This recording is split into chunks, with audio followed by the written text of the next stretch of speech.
The hooker's evening primrose has large pollen grains strung on sticky, cobwebby strands. Not many bees can make use of this pollen or are able to collect it without being immobilized. The largest bees in our garden, the carpenter bees, are one of the few that excel at this job, and they are the major daytime pollinator. At night, the flowers are supposedly pollinated by moths. Flowers in the family Solanaceae tend to hide their pollen securely in their anthers. Only certain bees know how to unlock the treasure, the bumblebee being one of them. The blue witch anthers, the yellow parts, are clustered into an anther cone in the middle of the nodding flower. The bee comes along, clamps its legs and mouth parts to the anther cone, decouples its wings from its flight muscles, and vibrates its body vigorously. This shakes the pollen grains out of the terminal pores of the anthers onto the bee's belly. Milkweeds use trickery to get their flowers pollinated. Their flowers produce copious amounts of nectar, but their pollen is not useful to most bees as it is packaged into sacs called pollinia hidden in the stigmatic slits that act like trapdoors. While seeking nectar on a cluster of milkweed flowers, this honeybee has its right hind leg trapped in a stigmatic slit.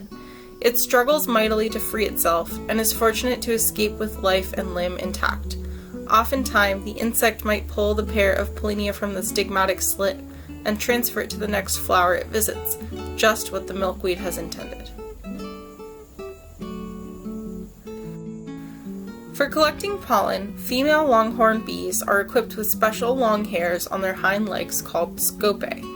The Melissodes specializes on flowers in the sunflower family. On our elegant tarweed, these bees are quick and efficient, gathering huge loads of pollen onto their scopae in a short time. The wide-striped sweat bee is about the same size as the honeybee. It is a generalist species, visiting a wide variety of flowers, but seems to love the elegant tarweed flowers. These bees are slow and methodical in their foraging behavior. Their scopae are also located on their hind legs.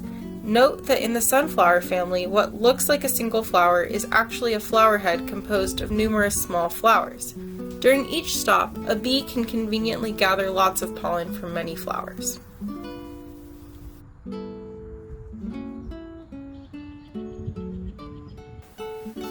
The mason bees in the genus Osmia have their scopae or pollen-collecting hairs on the underside of their abdomen. While gathering pollen, the bee walks over the anthers, lightly and rapidly tapping their abdomen on them. Then, with a quick swiping motion of their hind legs, secures the pollen onto the hairs of its belly. The tricolor helia has small flowers, yet there are bees that fit into them comfortably. The tripartite sweat bee is so small that it works the anthers individually. Note that the bee packs the blue pollen into the scopae on its hind legs.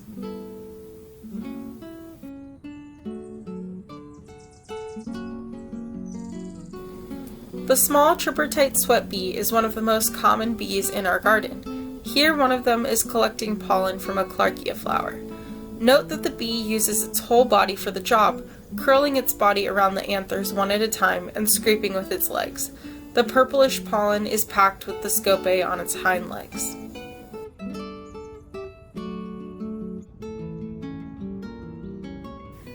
No bigger than a grain of rice, the masked bee is the smallest identified bee in our garden. It does not have any external anatomical structures for collecting pollen. Instead, both pollen and nectar are stored in an internal crop for transporting to the nest. Note the yellow markings on the bee that help identify it as a masked bee. Notice how fast the bee moves its mouth parts and its front legs to gather pollen.